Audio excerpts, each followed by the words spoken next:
Hi, welcome everyone. Susan here from Friends for Survival, and today we have the honor of welcoming Margo Fowkes with us today in this very special webinar. So welcome, Margo. And Thank you, Susan. Marilyn Koenig is here also, our executive director. So Margo, tell us a little bit about yourself. Well, thank you, Susan. I'm happy to be here. So I am first and foremost, I am a mom and a wife and a daughter. For my day job, I am a consultant. And in addition to that, I'm also a writer and a blogger on a website that I created called Saltwater, which is for anyone who's grieving the loss of someone dear to them. And I created Saltwater after my son Jimmy died in 2014 and my mom died in 2015. And writing was a way for me to kind of work my way through my own grief. And I also, I wrote about things that I wasn't finding online. And so it was a way of offering a space and some thoughts and ideas that I thought might resonate with people that I didn't find other places. I'm interested in how you came up with the name Saltwater. Yeah, that's really interesting. So I had a whole list of names that I had brainstormed, and I took two of my dearest, most creative friends out to breakfast. And I gave them this typed list and I said, okay, you have to help me. I need to know what to call this blog. And buried in the middle of some much more boring names was the expression saltwater. And my friend Andy said, why do you have saltwater on the list? And I said, well, it's a shorthand for the Isaac Dinesen quote. The cure for anything is salt water, sweat, tears, or the sea. And she said, that's it. You call it saltwater and you organize the blog posts in those three categories of sweat, tears, and the sea. She said, and your tagline is find your harbor. I think you're set. And that was basically how it got started, how it got named, basically. And there was something too, when you find the right name, it gives you energy and kind of creativity about all the rest of it. It just came together in that moment when she identified the name for me. How interesting is that? Oh my goodness. I am so interested in that. And I always kind of wonder about people's words and how they got to titles and so on. So can you tell us a little bit about your son, Jimmy, that died by cancer? And, that's, and as you had the grief of a mom, but it's different with cancer than it is with suicide. We all know that and acknowledge that. But so can you talk a little bit about your own experience and then how does that resonate and what have you learned also about dealing with suicide also? As Sure. Mostly because you met us. Exactly. So Jimmy was always a really happy kid. When I think of him smiling, because from the time that he was little, he was one of those kids that would just make play, adventure, activity, creativity from whatever he had lying around. He was the kind of kid that would go into a toy store and I would turn around and he would have made a new friend. He just sort of radiated welcome, joy, and happiness. And he was always very cheerful. The other thing that I remember most about him when I think about him is how incredibly kind he was. He just didn't have harsh words for other people unless they were really acting badly. And then he was willing to say, no, I don't want to be part of that. So he had this really lovely balance of making space for people while also still having boundaries and standards. And it's something that I still am learning from even now after he passed. So I remember the final part of your question, Marilyn, about the difference in the way that sort of we were supported versus how people who have a suicide loss are supported. Did I miss a middle question in there? No, you're correct. Okay. So I'll start with our experience. Our experience is that we were basically wrapped in love from the time that Jimmy was diagnosed.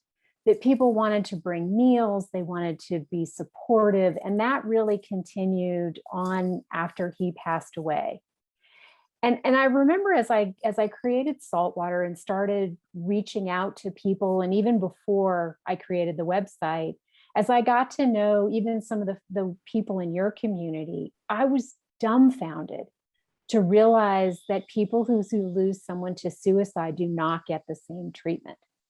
No one ever said to me when they learned that I had a son who died of cancer, well, why didn't you do something more to save him? Or why didn't you stop it? The assumption is that as a parent, as a spouse, that you do everything you can to try to save the person, but that you don't have the power to do anything more than to get them good medical care. And with suicide, what was so stunning to me is that there's so much judgment that isn't present with a loss by cancer, that there's an assumption that you could somehow stop it or fix it in a way that just doesn't exist in the cancer world. And the other piece that really stunned me was the language that people use when they're talking to someone who's grieving. And the best illustration I can think of that is a religious one. So I'm not religious, but I still had people say things to me like, your son is in a better place, or he's in heaven and he's waiting for you and you'll see him again. And it doesn't really resonate for me because I'm not religious in an organized religious sense. But I know that the other person means well by that. That in their mind, this is comforting to say to me that I will see him again. And I remember talking to someone in the Friends for Survival community whose son died by suicide. And she shared that people in her church a couple of them said to her that her son was in hell because he had taken his own life. And it just didn't occur to me that kind of thing would go on. And you are both much more familiar with this than I am.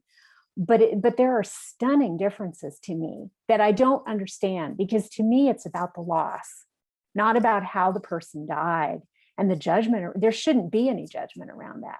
This person is grieving and broken by the death of a loved one. And that's the point at which we should meet them. You're absolutely right, Margo, because until you've been in that place, like you, with Jimmy dying, you don't realize how people can respond so differently. And maybe that's true about other kinds of deaths too. I don't know the uniqueness of like losing a stillborn child. I mean, some of those things I don't know. I never had that experience, but all these deaths are unique in many ways and how people respond. But in suicide, people just don't have the information. Some of that, the religious responses usually aren't really totally accurate as far as the church is concerned. And I've heard those many times. My son died in 1977. And at the time, it was a funeral, Catholic funeral, and there were 5 priests that said his funeral. So we didn't have that kind of response, but only because we were blessed. It just happened.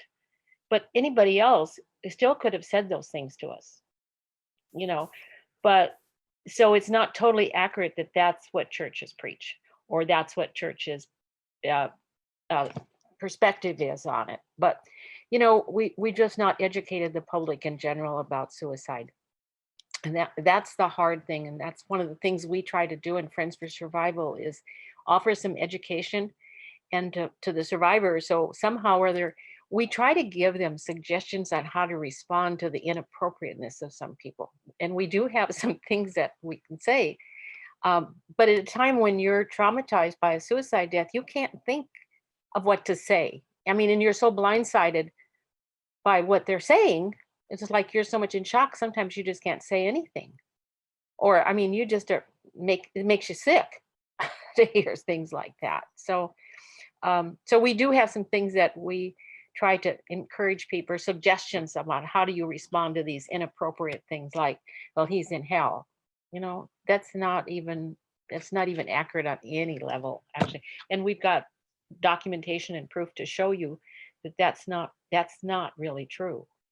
So anyway, but it is it is a hard thing, but we're so glad you're on board and have had a chance to interact with some of our families prior to you actually meeting us, I think. Um, and I think if we could get other therapists and people in the community to learn some of these things, that would help educate the whole community and help resources when our families are looking for therapists or specialists to help them on a one-to-one basis. So we're going to keep doing this. So we're so glad you're on board and one of our colleagues and working with us, and have written a wonderful article for our past newsletter. It was at the February issue, Susan. Was Mhm. it February? If you go back, if you're watching this webinar and you're getting our newsletter, check back in your February issue, and you will see a wonderful article by Margo.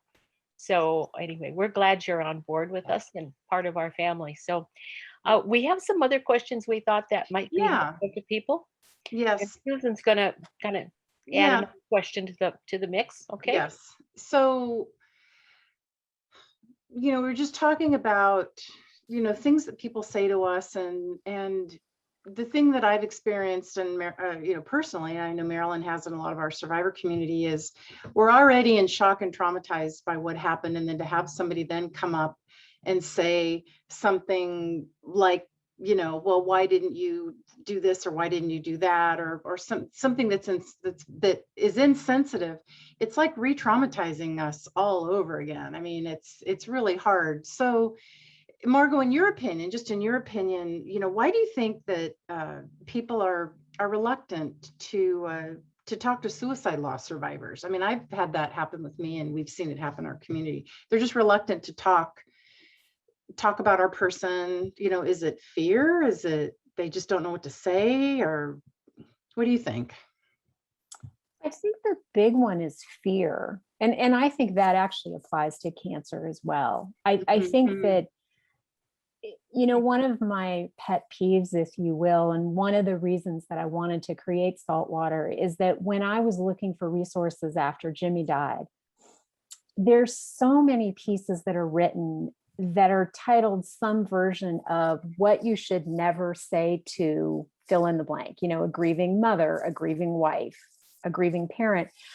And the problem with that is that we've kind of traumatized the people who love us, if you will, by emphasizing what they shouldn't say. And I think there are some things like what we've talked about that, of course, you shouldn't say to someone who's grieving. But I found that a lot of times there's debate, for example, about whether you should say I'm sorry or not.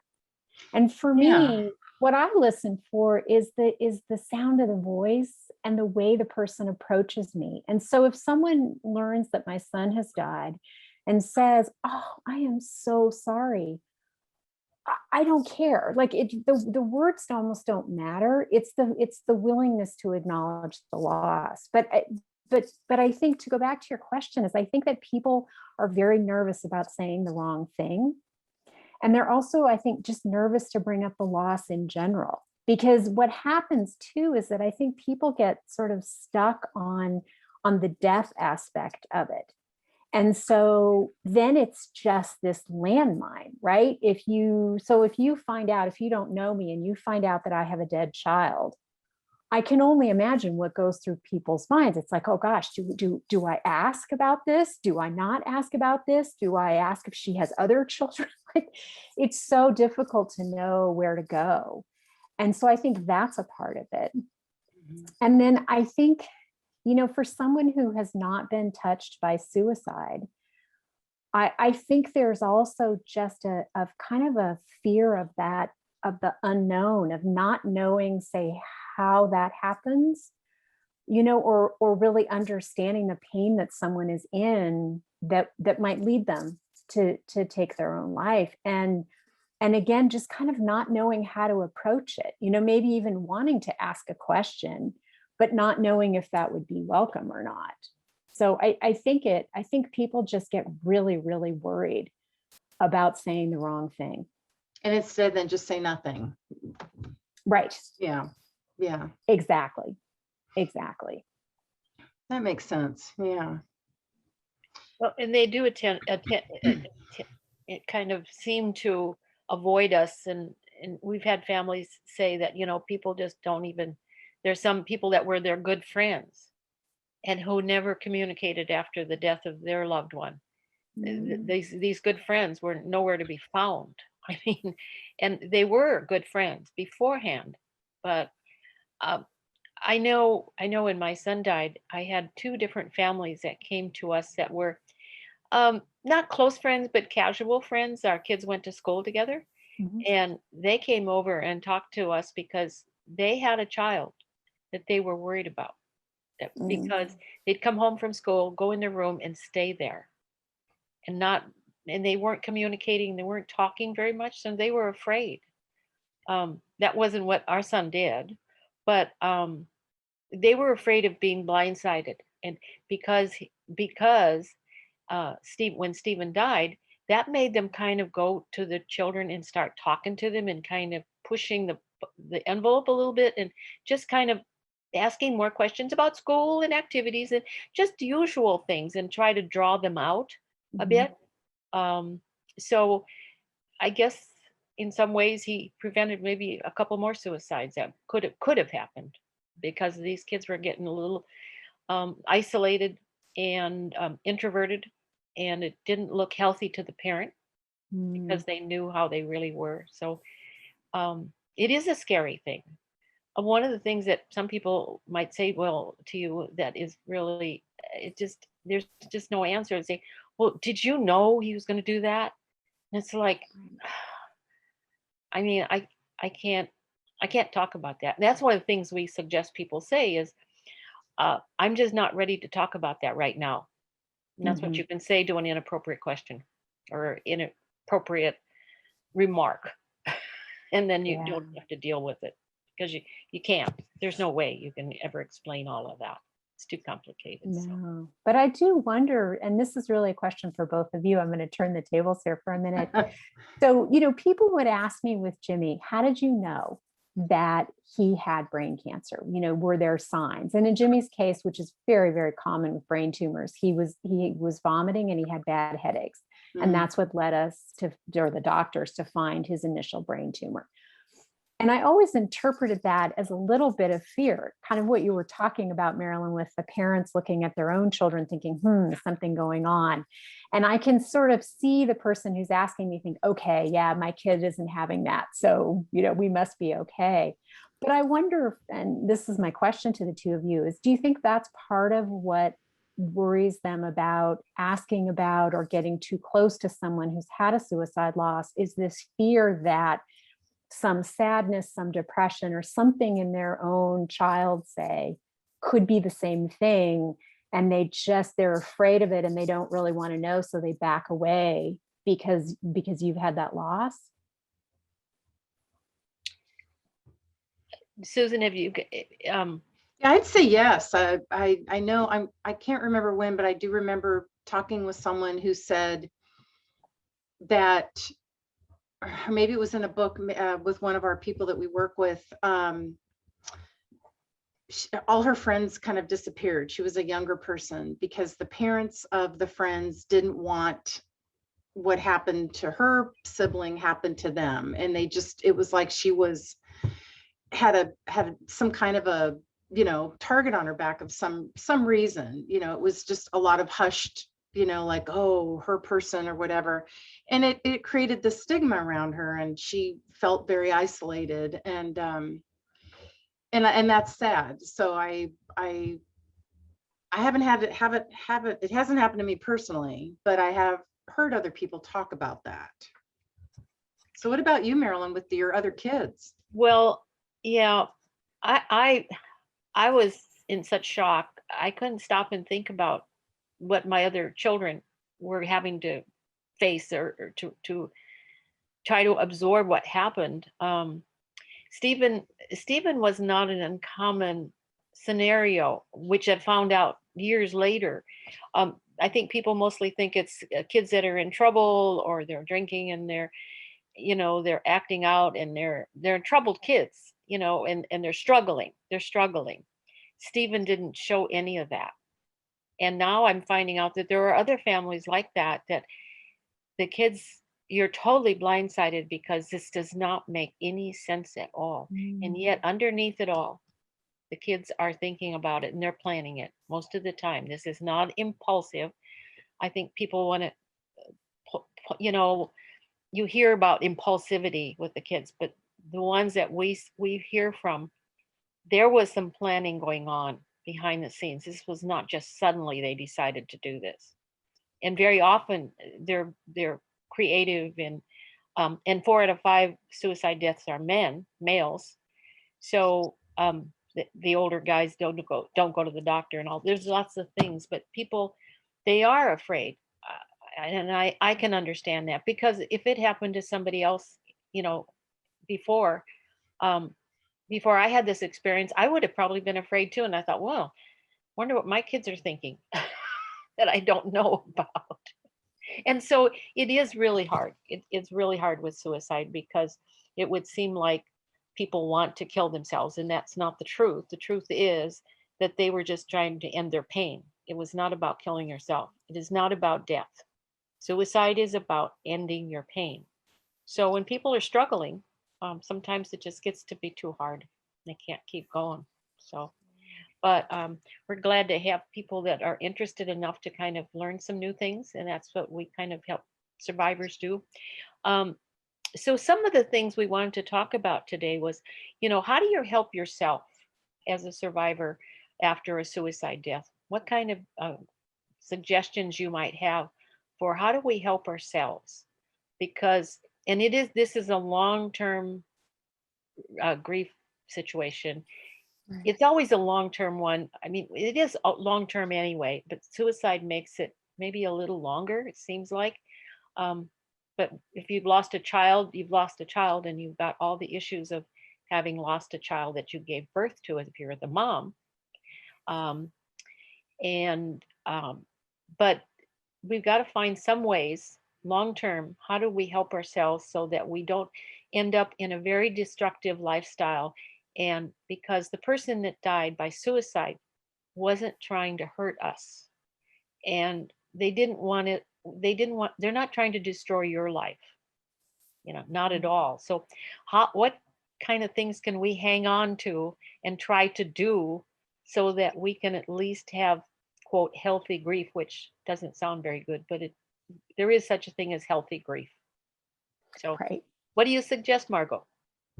So I have a number of ideas. The one that comes to mind first is the one that I hear really across the board for all kinds of loss on saltwater. And that is the importance of encouraging the people around you to say the name of the person who died. Because just like people get quiet, even if they're willing to talk to you about how you are, how you're doing, how they can help, they still sometimes will skirt bringing up the person who died. And the thing that I wish I had done early on, but didn't have anyone to tell me to do or suggest it, is to really proactively let the people that I love know it's okay to say Jimmy's name. I want you to say Jimmy's name, and I want you to tell me stories and share memories of him. And so my husband and I, because we talk about Jimmy so much, I think we indirectly sent that message. And so I don't want to give you an impression that people in our lives don't talk about him. But one of the stories that I love, which actually I got from someone in your community, is from your friend Chopi, who I talked to on the phone. And one of the things she did, which I just love, is she sent an email out, as you probably both know, to her friends and family and said, I want you to talk to me about my husband. I want you to say his name. I want you to tell me stories. I know you're trying to protect me by not bringing this up, but your silence is so much more painful. And I was listening to an interview on a podcast, and a woman did that at work as well.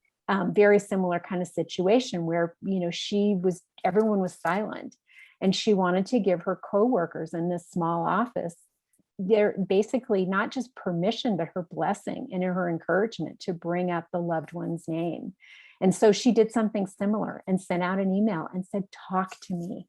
Don't be silent. It's okay to say in this case, it was also a husband. It's okay to say my husband's name and bring him up.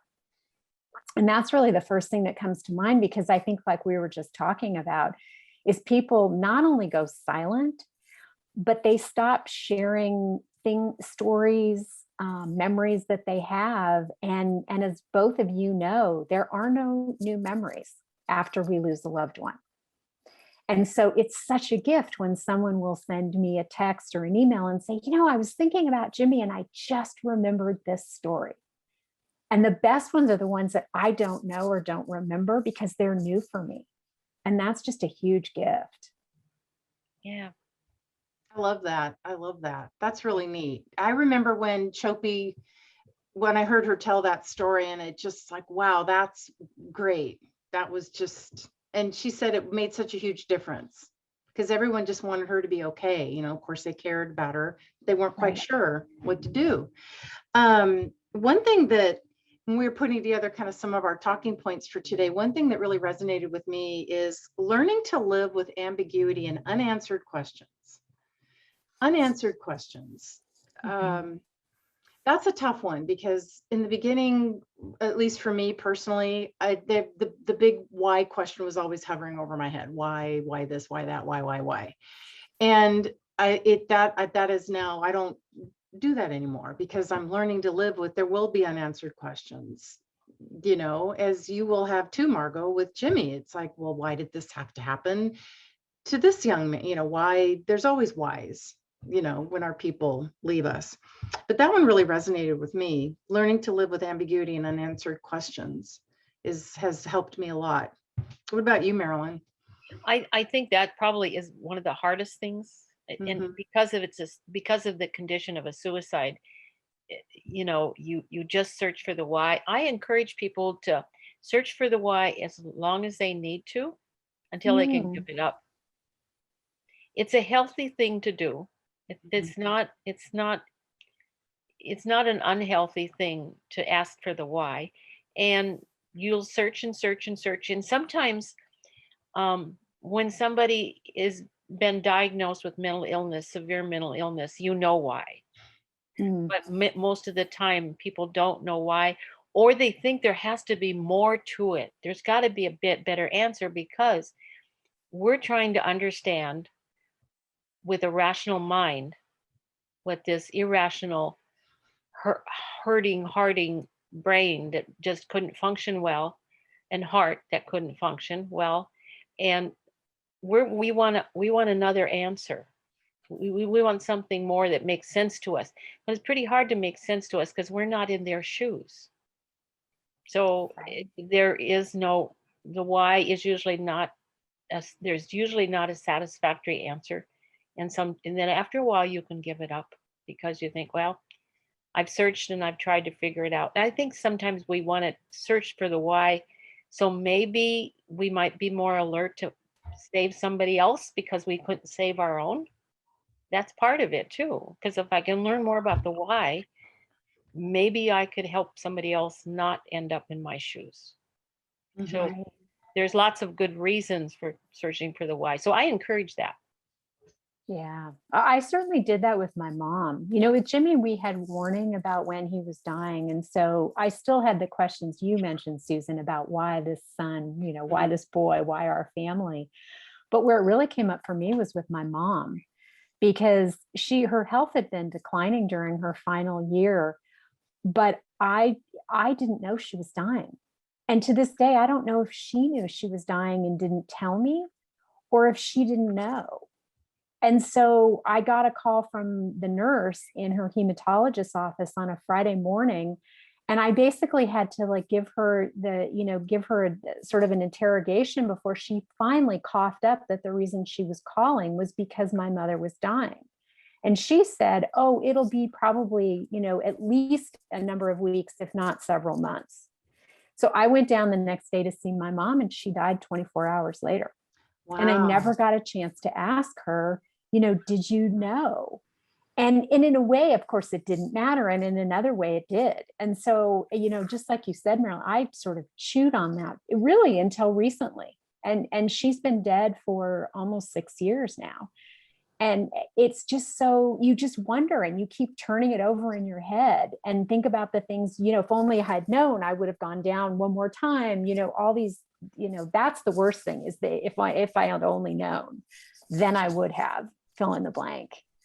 And that's where I will get, I used to get into some spirals doing that. And that's probably true about a lot of circumstances. If we'd only known the outcome, we would have done things differently. But we don't know the outcome, and there's this thing about, most of us try really hard to do the right thing with the knowledge we have. Exactly. And what we don't know about, you can't confront, you can't examine, you can't make a decision if you don't have the information. So we do beat ourselves up a lot. We do, particularly suicide. We beat ourselves up. We should have known. We should have sensed it. We should have, or we blame the psychiatrist or the psychologist or the mental health person that they were seeing, and sometimes they, our loved ones didn't share the whole story, so they had no idea the person was thinking about suicide. My son never said anything to anybody, and he planned it with 7 notes but he made sure nobody had an idea. Nobody. I know that now looking back. So he was just had a spout of depression but he covered it up very, very well. Yeah. So there are some other things that were kind of some other talking points about things we can do to help ourselves that on a list that we had that was really good. I think it might end up on a handout later on. Yeah. We'll create a handout on a handout too. But there, one of the things that you mentioned on here was to give yourself time to just hibernate, as you say, for a while. That's not a bad thing. Sometimes you just need to have some time to yourself, or you just need to be quiet. Sometimes you just need to sit and listen to your thoughts and just try to absorb what happened. And because your brain knows what happened, but it's really hard to get your heart to get in sync with your heart. Your heart just doesn't want to go there. Your heart doesn't want to go there. So even though you know what happened, but that's the hard thing. So there were some other things on the list. Is some things maybe that anybody who's grieving a death should kind of think about as being something that can be helpful to do. What are some of your favorite things that you did, Margo? So for me, what really helped a lot in conjunction, I think of it because of what you were saying about the hibernating. It's kind of a combination of that, is that I tried to go out a bit and discovered that it was just too painful. And I wish someone had said to me early on, it's okay to just hibernate. Like you have this feeling at least I did of, okay, I must get back out. I must go do things, go to the grocery store. It was too painful. I'd run into somebody I would know and I wouldn't want to talk to them. But the other thing that really helped was my husband and I would get our dog and we would walk every afternoon. And there was something about being single file on one of the trails near our house where most of the time we didn't even talk, but that relentless kind of one foot in front of the other, just being out in nature. And I remember in those early days, not even seeing Folsom Lake or the wildflowers, but just kind of having my head down and walking. But over time, both the feeling of that movement, but also looking up just one day and realizing, oh, the hills are covered with purple wildflowers. Look at that. And just being able to see that purple color and feeling like a little bit of color had come back into my life from that. That there's just something so powerful, I think, about just moving your body a bit, not in an organized, like I have to go to the gym or I have to work out kind of way, but just getting outside and getting a little walk, I found was hugely helpful in those early days. And it's still helpful even now when I'm having a bad day. There's just nothing like getting our dog and going for a walk. And I think the fresh air has a lot to do with it too, as opposed to sitting in a closed house or a closed apartment. The air can get kind of stagnant, and sometimes I just need to go out and get some fresh air outside. It helps to invigorate your body physically. And that's one of the hard things to do, is to take care of your health in your body. When you're grieving, grief is exhausting. Grief is just takes all the energy out of you, often, and to different degrees. Some people maybe less than others, but it still is a very exhausting place to be.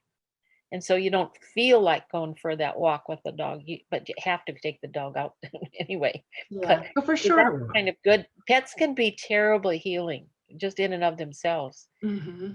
We Yeah. found that from many of our families, that the pets were really important. I remember one person telling me, "I don't know how I'd have gotten through the night if I hadn't had a dog to, when I would wake up, I'd go sit on the couch and just sit there and cry, and the dog would just sit there with me, and that's how I got through the nights." So, Yeah. so there are some things that we have to find that can be helpful to us. Some Mhm. things are unique to us. Um, I think Marilyn, you and I've talked about this, is telling people how they can help. That might be a little difficult because you're yourself just kind of in a fog, but I know I've heard Marilyn talk a little bit about it. It's like, well, just write down something on a card or a post-it note, like, I need milk, or I need a meal for tonight, or I need bottled water from a grocery store, or whatever it is. And there are so many people willing to help. But, or you could, if you have a really good friend that kind of knows you and knows what you need, they can sort of direct traffic. And that's what I did for several members of my family. I just kind of said, well, here's what we need. We need these 4 things. And everybody was on it, and we took care of it within our family. But people want to do something to help you. So sometimes it's hard to articulate it, but I'm sure there's at least 1 or 2 things that you can share with a friend, that you could say, I have no idea how I'm going to get my kid to school tomorrow. Right. No problem. I'll pick them up and take them. I know that our board president, Kelly Holmstrom, had mentioned that her family, she just basically, I don't know if it was her mom, that's what they did with the kids. They just immediately stepped in and said, all right, let's just take care of what we need to do here for Kelly. Yeah, I think having a point person is great. If you have a Yes. good friend or family member. The Yeah. other story I heard too, which I loved and would suggest to anyone in the situation, is this friend was saying that a friend of hers made a list of all the ways she needed help. When she was thinking about it, she would just add to this list and she would keep it in her pocket. And then when someone would say, well, I really want to help you, that rather than saying, well, I need this, and feeling uncomfortable that you're asking for something, she would say, well, I have a little list of the kind of help I would need. And maybe there's something on the list that you might feel comfortable helping me with. And it was everything from, I need some groceries to I need a meal. And in this woman's case, it was, I need my back fence fixed because it was falling down and her husband was the one who died and she didn't know how to fix it. And she showed the piece of paper to a neighbor and he said, well, I want to fix your fence. And he came over the next day and he fixed the fence. And she said, I never would have asked proactively, like, could you do this? Mm-hmm. But because he saw it on the list and he volunteered, then she felt okay about it because he was saying, yes, that is something I can and want to do. So I've come to really love that idea because you really empower the other person to say what they want to do and how they want to help, rather than asking them, say, could you go to the grocery store? And maybe they don't feel like going out or they just went to the grocery store. And then when the minute, at least for me, when I pick up on any energy around, oh, I didn't really want to do that, then I'm like, oh no, never mind. I'll be fine. Don't worry about it. I'll go myself. That's true. I like that idea. I like just having a list and keep it in your pocket. That's a great idea. It is a great idea. I've not ever heard that before. No, but I haven't either. It makes really good sense. Mm-hmm. I can just remember when Steve died, if anybody said, just let me know what you need, I could not even put it together. I didn't know what I needed. I was a blank. I was really a blank, but I did realize that I couldn't think and remember things. So I would write everything down. If I had a thought about, having to do something or whatever, I had to write it down because I can't remember to do things. And I must tell you, I still don't have the good memory that I used to have before Steve died. I Mm. used to have a fabulous memory, and it really became very compromised when my son died. Yeah, So, I have the same thing too, Marilyn. And that's something I don't feel like people really talk about. You hear grief brain, but when I used to hear about that, I used to think of it as being more of a temporary thing, kind of like when people talk about chemo brain. And the implication being that you have it when you are in like the throes of grieving or the throes of treatment, if you will, and then it passes off. And I'm certainly better now, but I still have moments where I cannot pull a word out of my head, or I stumble over creating a sentence. And it didn't used to happen to me. And I refuse to believe it's just because of my advancing age. I think it's much more a function of grief brain than that. oh, I really think so too. I never had a gray hair until Steve died. And after that, I started turning gray. And I thought, that's strange. But I think there is a lot of physical effects that people don't recognize, or we tend to discount. But for people who haven't been in our place, they would not know that. And we wouldn't know that either if we hadn't been there. Right.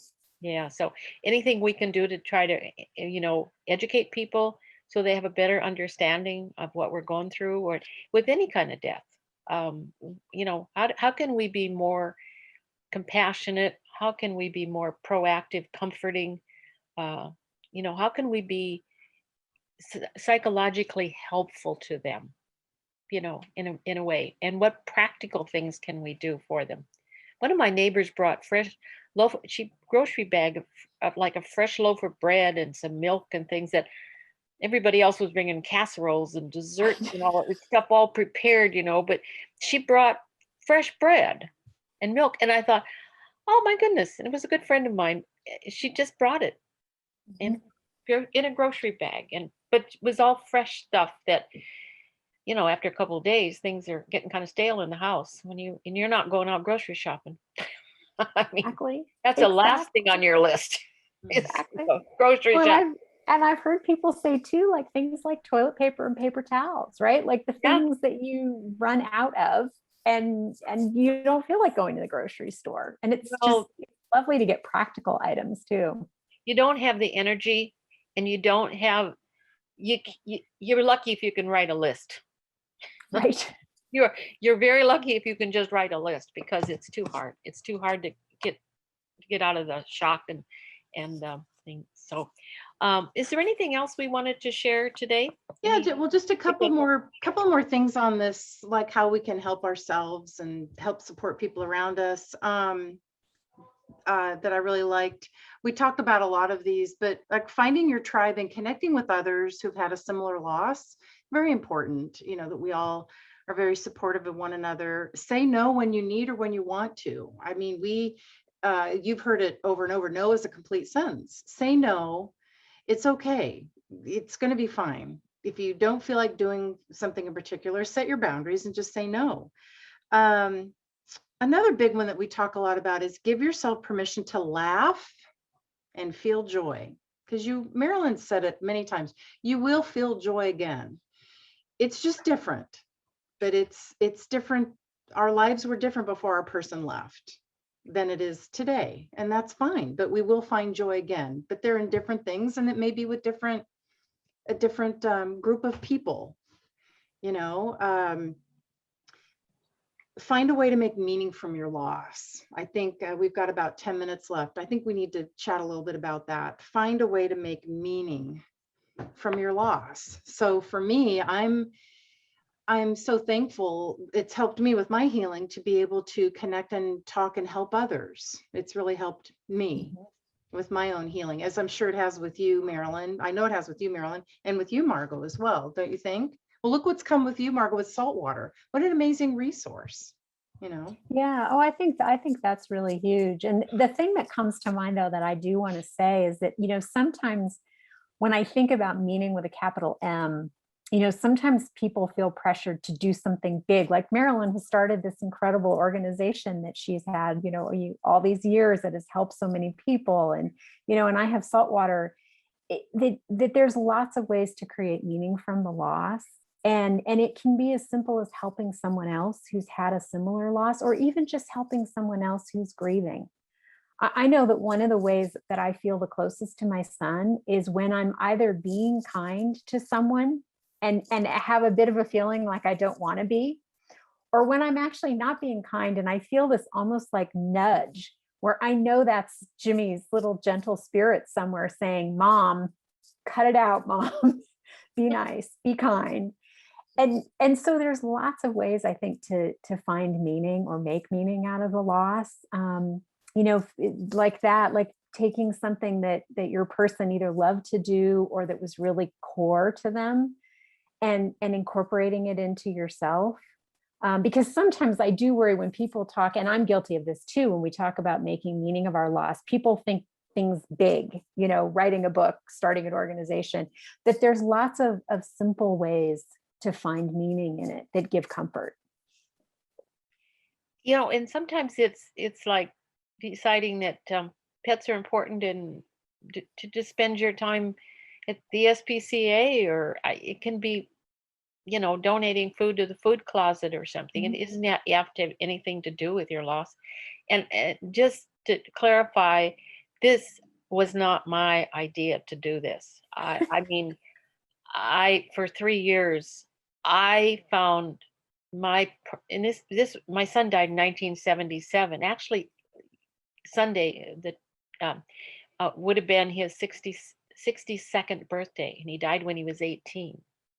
But I just thought, and I'm sure maybe other people may feel this way too, I just thought suicide is so horrible. Why would I want to learn anything about it? I mean, it was just so horrible, so terrible, so trauma. And it's violent, and it's just so speaks of hopelessness. It is like, why would I want to learn something about that? I had 6 other children. And so one of them was 2.5 years old. The youngest one was 2.5. The next one up was 12. So, I mean, I had responsibilities, but somebody finally said to me, you need to learn something about this. And she was the one who encouraged me to get activated. So personally, the first thing I thought of was, how do we help kids that are struggling and considering suicide? So I did a little bit of work with youth suicide in statewide, and then I got involved in some national things also on suicide prevention. But I hadn't thought about survivors until I met another survivor mom, and we looked at each other and thought, she and I are doing pretty well, but there must be a lot more people out there that could use somebody to talk to. And so it really wasn't a big idea in the beginning at all. It was like having a little, like my Girl Scout troop in our neighborhood kind of thing. It wasn't no grandiose ideas about doing something meaningful. It just sort of evolved. So, and I think it's good to do your grief.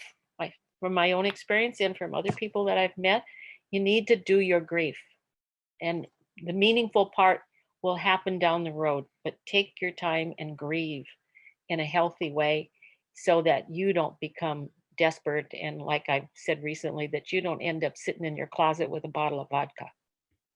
I mean, please do something, meet other people that can be in a source of encouragement to you and an inspiration. So you can get through this, and the intensity of the death can dissipate somewhat, little by little, little by little.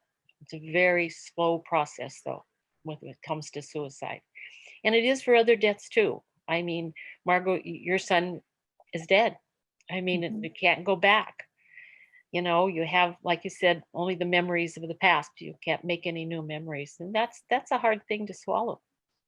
Right. Well, and I found that too, Marilyn. I didn't start saltwater until 4 years after Jimmy died. And I needed that time to sit with my loss. I don't think I would have been worth much. I would have been looking for the people who connected to saltwater to help me, instead of being in a place where I could start to hold grief and loss. And even then, I don't know if you found this, but even then in the early days, it was sometimes hard.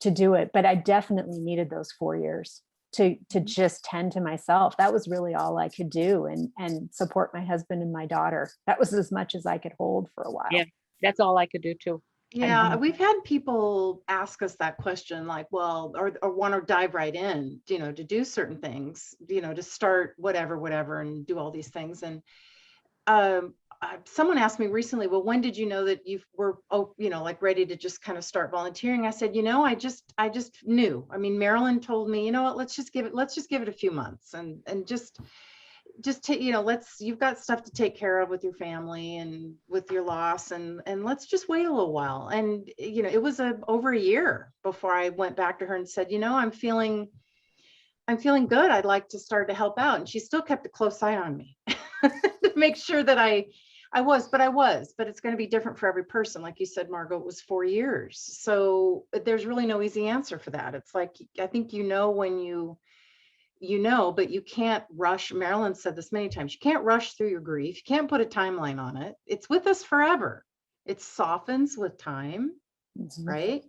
But it is with us forever. So you just kind of have to take it day by day and just kind of see where you are today, and not worry about next month and next year. Where am I right now? And so now I don't ask people, how are you doing? I say, how are you doing today? Because sometimes the how are you doing is like too big of a question. Exactly. Right. Exactly. Well, and I think also embedded in Marilyn's answer and mine too is maybe don't go into whatever you're thinking of doing like, okay, I'm going to start the whole organization. It's like you were saying, Marilyn, we're going to start a small group. And in my case, I'm going to have a little blog and I'm going to write. And then it just sort of grows, because that way on the days when you don't feel like you can give to it, you don't have to, because you haven't launched this huge thing that won't wait for you.